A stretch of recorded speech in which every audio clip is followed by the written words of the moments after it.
love it when we can take words like that and make something awesome out of them. I'm possible. And it's just a simple little thought, but it just changes your perspective so quickly. So one of the things that I have loved about getting to know Gina over the last several months is that we think a lot alike in certain ways. You know, she just said, you all have those strengths and things that you go through. And I always say, we all have a story. Every single one of you has a story. And guess what? Out of 8+ billion people on this planet, you are uniquely qualified to tell your story. No one else can do it. No one else can tell your story in your voice, in your way. And that is fantastic. Think about that for a moment. There's great power in that. The ability to take what you've experienced, to harness the lesson that was learned from that, good or bad. Sometimes we mess up and we learn the most from those mess ups, or we go through something very traumatic. And as we're going through it, we don't see the lesson. We don't see the other side. We don't see the sun on the other side of the clouds. But in retrospect, when we leave that experience and we have time between us and that experience, we can look back and say, oh, that's what I was supposed to learn from that experience. This is why I was placed on this path. This is my unique gift and ability. And through my own experiences, this is how I've come to produce this program, how I've come to create the practice that I have, where I get to work with amazing women just like these guys every day and help them learn just how amazing their stories are, just how awesome they are, and just how much they have to offer from their story, simply by using their life experience. You don't have to use your imagination to write novels, but if you do, that's a great skill to have. But your life, you can't make this stuff up, right? Like, just live your life. That is your story. That is your novel. So again, this whole process, every time I have a speaker take the stage, that's when my fire just explodes. I love this. I love everything about it. The empowerment, the liberation that comes from sharing those things that we've been through. Everyone's been to a funeral once, right? Not the funnest thing ever. But when they take the casket out, is it one person or is it many? It's many. 6 to 8 people, right? I want you to think of your stories like that casket. If you carry that alone, it's heavy. And it can feel impossible to carry it alone. But when you get on a stage like this and you share that story, you share that load with 30 plus 20, however many other people, immediately that load becomes lighter. And you almost get to be reborn into this new, exhilarating, empowered version of yourself. And that's why we do this. So again, thank you for coming along on the ride with us tonight. We have one more speaker. Get your Kleenexes ready because you might need them this time. This speaker, again, connected with me through Gina, who, again, master connector. If you need to know someone, go talk to the lady in the pink jacket. She knows all of them. She connected me with Elle, and the first words that Gina said when I was like, hey, I'm looking for speakers. You know, I'm so glad you're in. Do you know anybody? And she was like, you have to talk to my friend Elle. She is a warrior, and she needs to tell her story. And I was like, okay, send me your number. And she did. So again, I've been working with Elle since about June, I think, June, July, somewhere in that time frame. And at first, she was like, I'm all in. And then she was like, I can't. She had some things and was like, I can't. A few weeks later, I was like, hey, we moved it to November. Are you in? And she was like, I don't know. And then she posted her story on Facebook. I was on vacation, and it didn't matter. I messaged her. Wait, let me back up. So does anybody read long Facebook posts anymore? Some people, a few of you, right? I am like ADHD brain. Thank you. Again, perimenopause, right? If it's longer than 4 sentences, I'm like, I'm out. I just keep going. Elle posted like a novel, right? And I was engrossed. I was like, oh my God, this is awesome.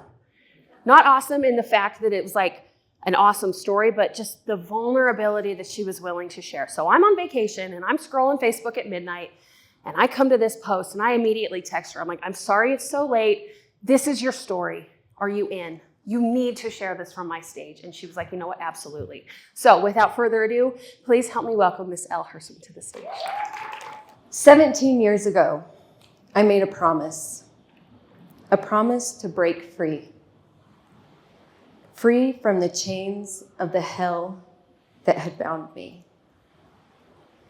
Today, I stand here, free and unchained, ready to share my story from victim to warrior with you, so that others may know that there is hope, that resilience is possible, and that no matter how dark life may get, we can rise up. Thank you for being here tonight. I'm grateful for this opportunity to be speaking with you all. I want to tell you all my story, not because it's easy to tell, but because it needs to be told. Domestic violence and abuse are issues we often talk about in hushed tones, buried underneath layers of stigma and shame. But I am here today to help strip away those layers, to be vulnerable and raw, so that others might understand that darkness can indeed be overcome, and that life after trauma can be one of strength and, yes, even joy. I was once trapped in a marriage that became, unfortunately, a living nightmare. It started, as these stories often do, with love and dreams of a happy life, a stable family, and a loving partner. But as the years went by, the loving facade faded, revealing a much, much darker reality.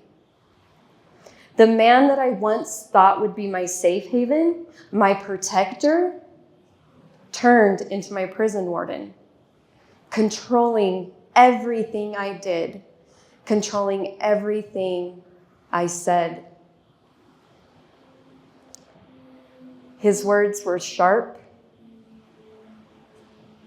His hands turned rough, and his anger was relentless. When I share this with people, I sometimes get asked, why didn't you just leave? And that is a simple question. Why didn't I just leave?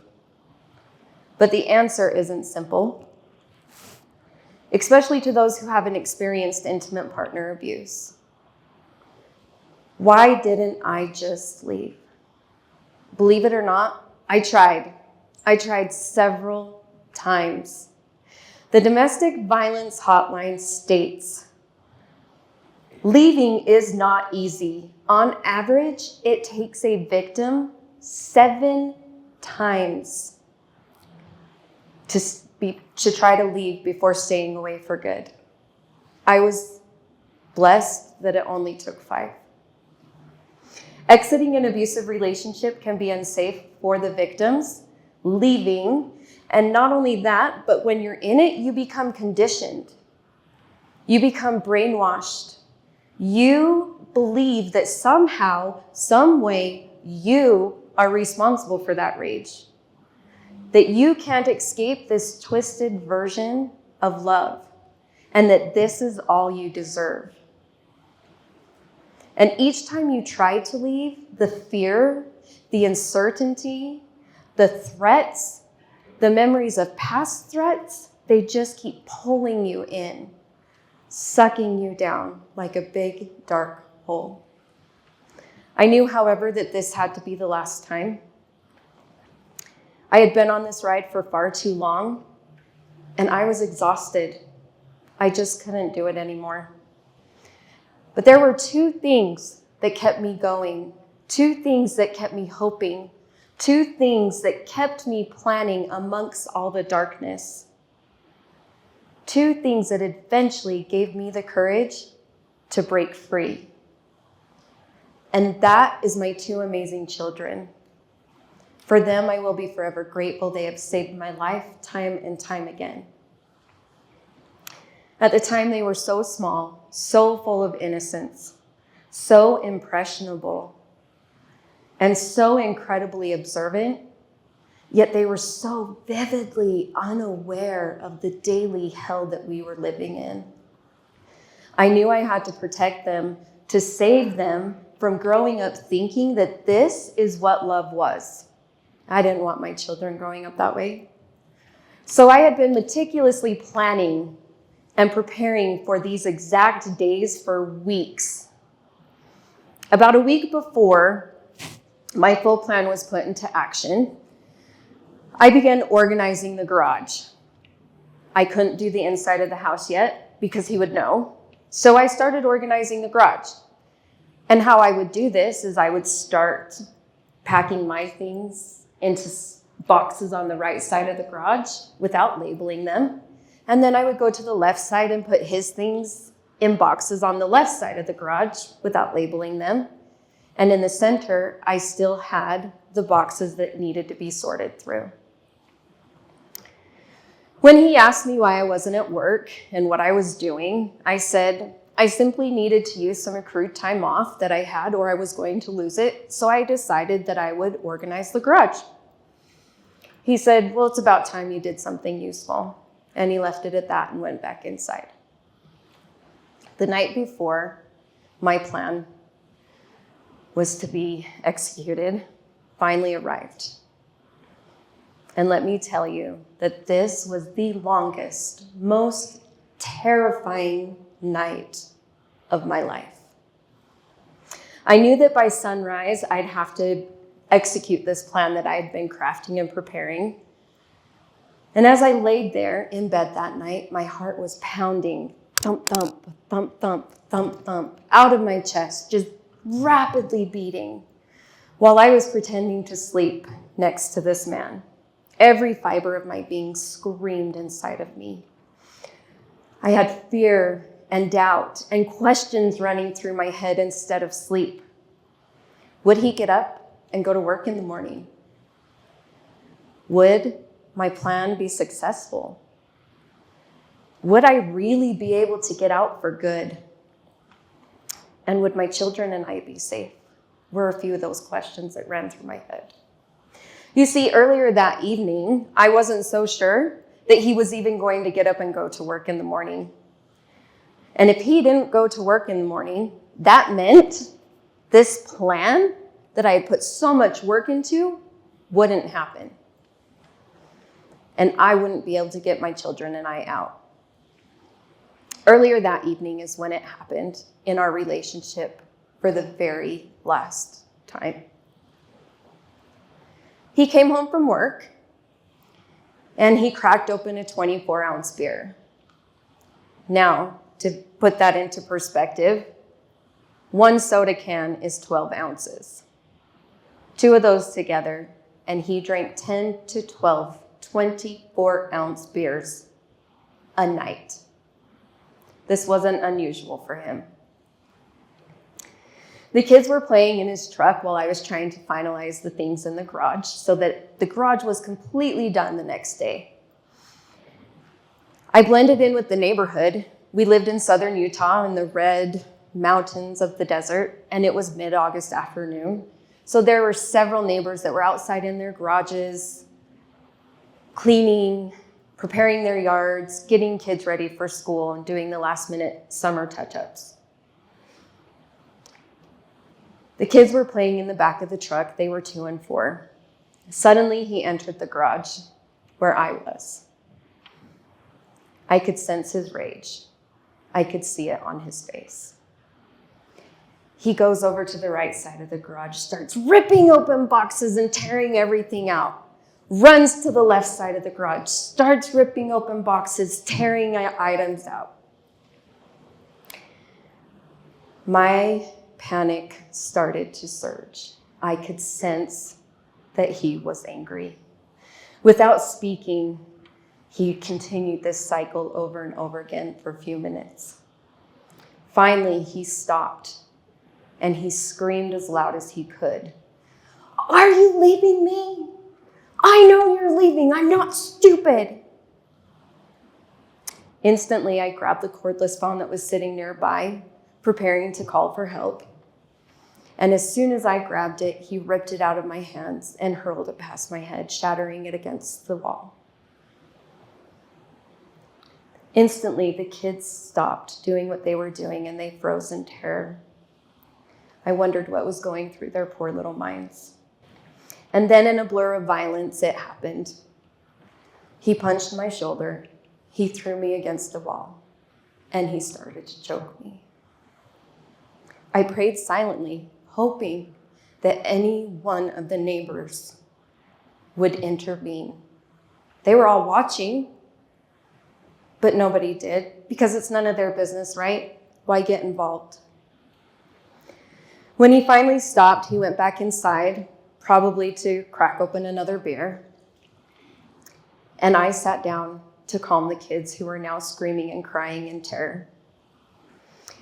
I hid the bruises so that were already forming. I could feel them forming. And I pulled the cell phone out of that lovely little lady pocket we all have in our shirts. And I decided to call my mom and my brother to come over and pick me and my children up. I didn't tell them what had happened, but I know that they could sense the severity of the issue because they arrived very quickly. When they pulled up to the house, he was instantly angered. But he was terrified of my brother, which gave me some comfort. So he didn't proceed to stop me. They urged me to stay at their house that night.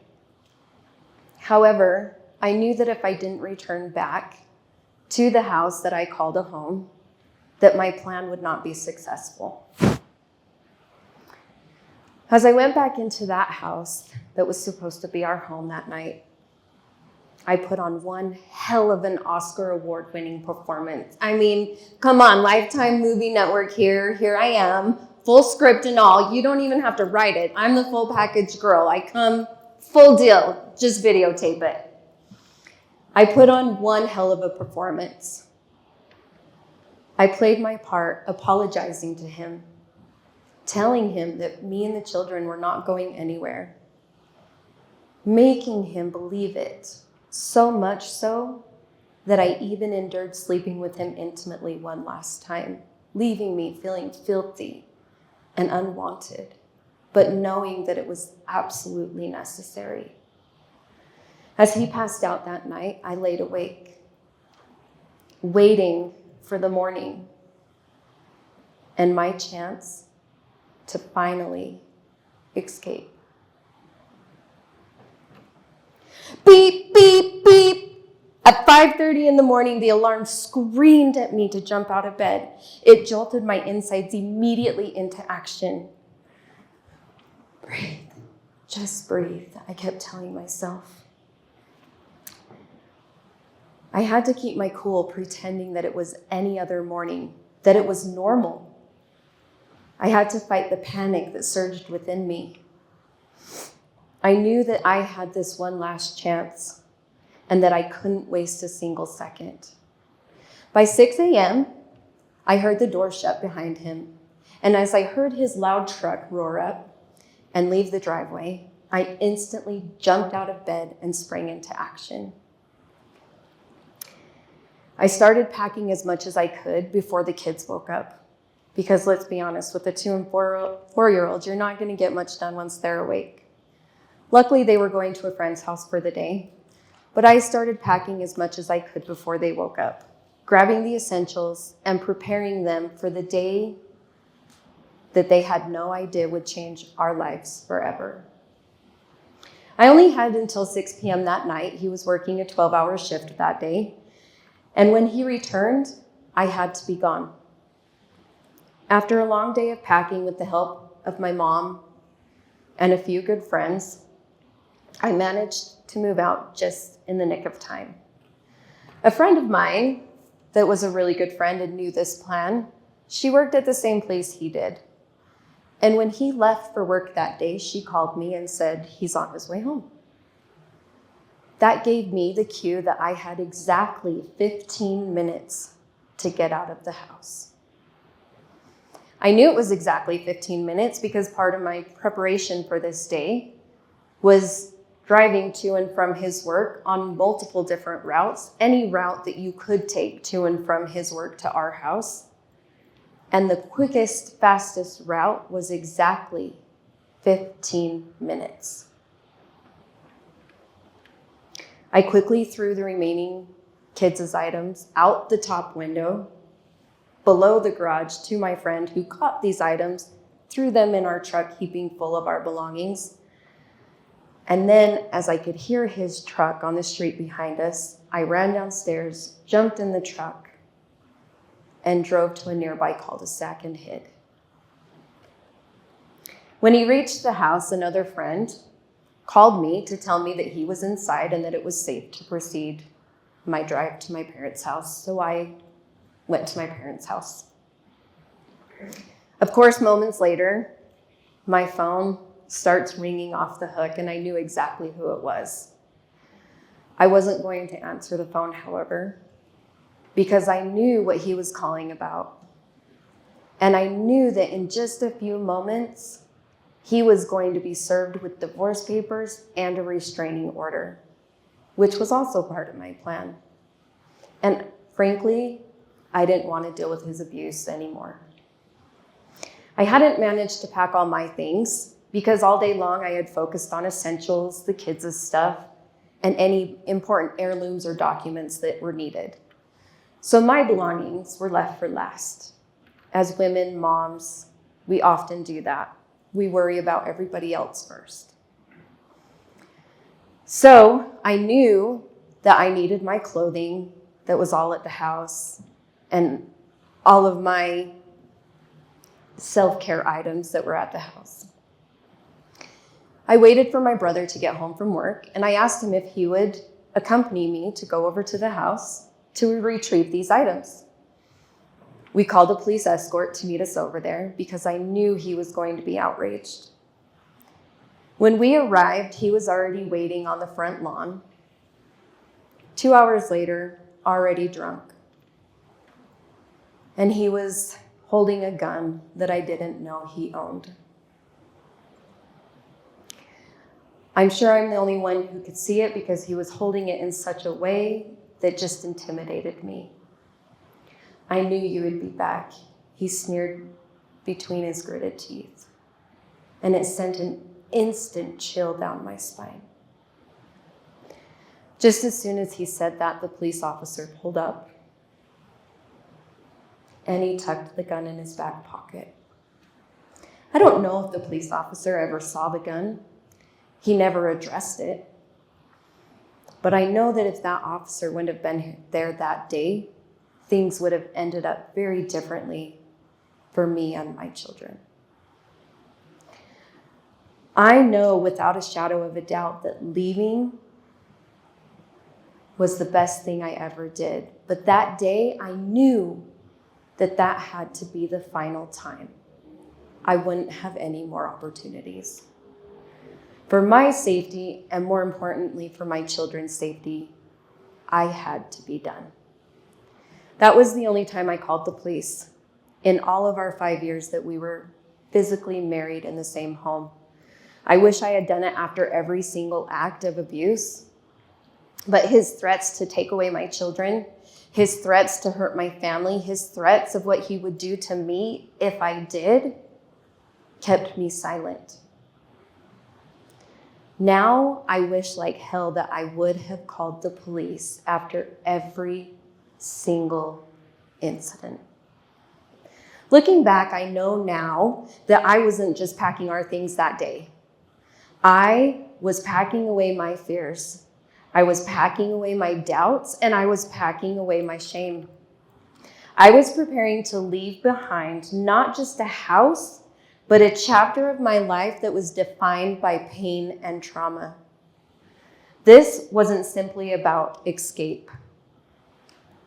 It was the start of reclaiming my life.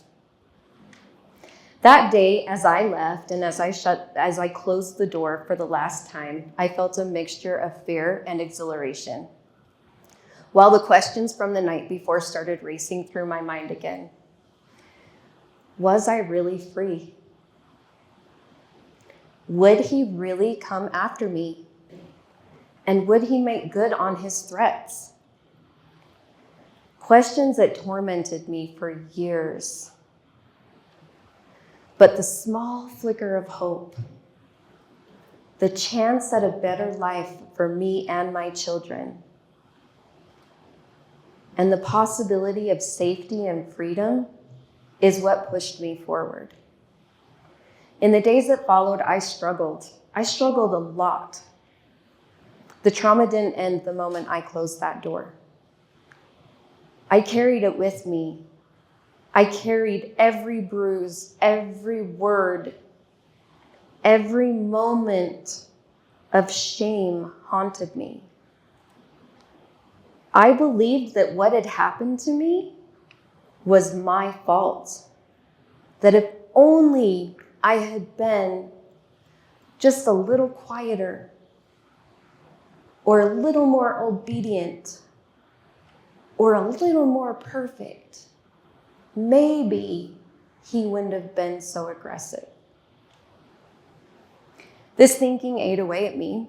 It did for a long time. I was plagued by guilt, by memories that felt as raw as the day that they had happened. But as the years passed, I did begin to understand that none of this was my fault. Through the support of loved ones, friends, and eventually a very compassionate therapist, I learned to see myself differently. I began to forgive myself for the things that I couldn't control. And slowly, very slowly, I started to forgive him too. Not because he deserved it. Let me be clear, not because he deserved it, but because I did. Carrying hate, carrying anger, it's a huge burden for anybody to carry. And I had carried it for too long.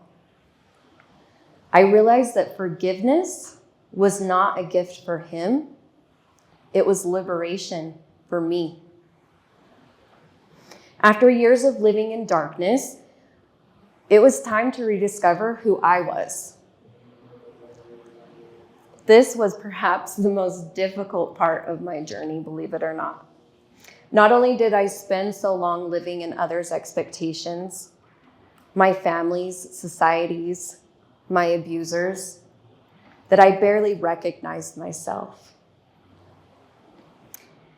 I had gained during this dark period of time over 200 pounds, weighing in at my heaviest at 399 pounds.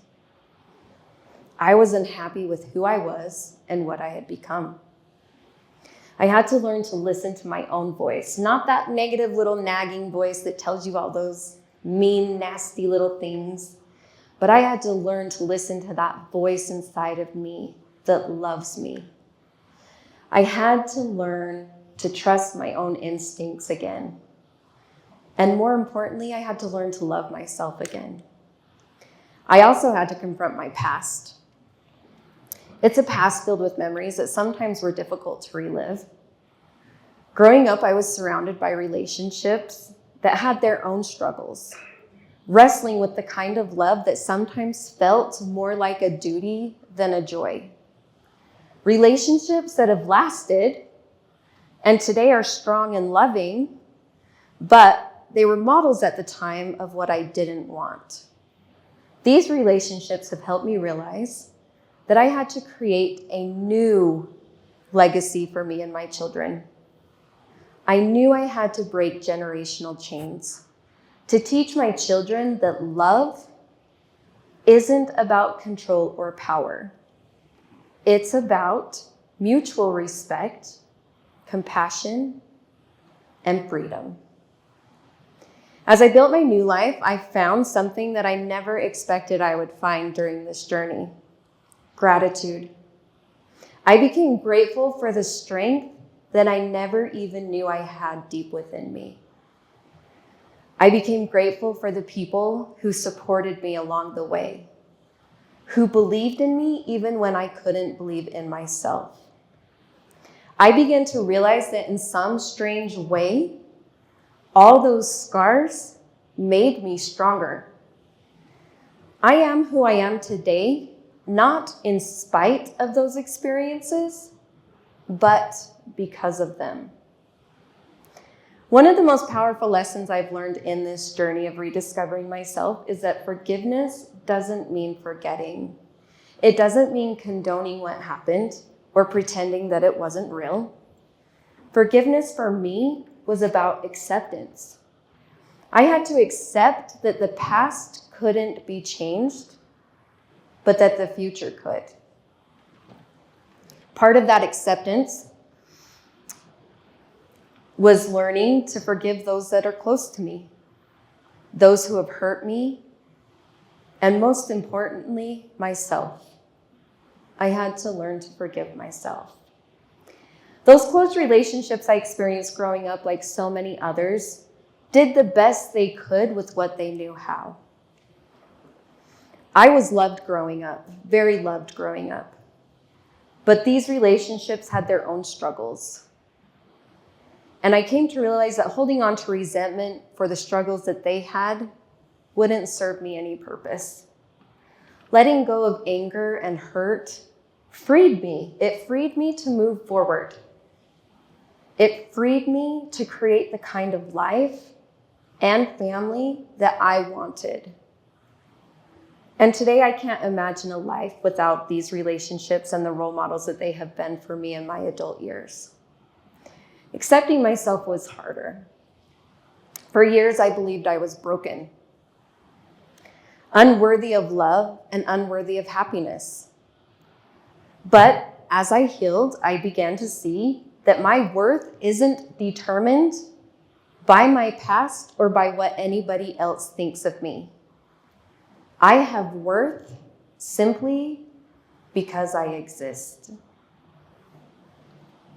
And I have the power to shape and create my own life, to create my own happiness. Today, I no longer see myself as a victim. I am a warrior. I have fought battles that most people will never understand, and I survived them. I endured heavy trauma therapy, which anybody who's done that knows that it is not fun at all. I had weight loss and skin removal surgery to help get rid of all the trauma that I was carrying. And I am here to tell you that no matter how dark life gets, there is always light on the other side. I've always told my children when they were little and growing up through their teenage years, when they're having bad days, that the sun is always shining, even behind the gray clouds. And that is a motto that I still live by today. In reclaiming my life, I took time to learn what safe and loving touch was. And I enjoy helping others learn the same thing. I did this by fulfilling a dream that I had carried for 18 years, by putting myself through massage therapy school and becoming a licensed massage therapist and energy worker. To this day, I help people heal from the inside out, whether that's through the gift of physical touch of massage therapy, through aligning chakras, or by the gift of energy healing. I've also made it my mission to help others find their own strength, to learn to love themselves, because everybody is worthy of love. My journey has taught me that we don't have to be defined by our trauma. We can rise above it. We can heal and we can thrive. If you're listening to this today, here in person or virtually, and you're struggling, I want you to know that you are not alone. There's a community of people who understand, who want to help, and who will stand with you and fight with you as you reclaim your life. Let me circle back to where I began. 17 years ago, I made a promise to myself to break free. And today, I am still free. I am free from the chains of abuse, from the shadows of my past, and from the voices that once told me I was not good enough. I am free to live. I am free to love. And I am free to be unapologetically me. My journey from victim to warrior has not been an easy one. It took strength, courage, and the willingness to keep fighting, physically, mentally, and emotionally fighting, even when I wanted to give up. But today I stand here not as a survivor, but as someone who has reclaimed her life. To those of you who are going through your own struggles, please know this: you are worth fighting for.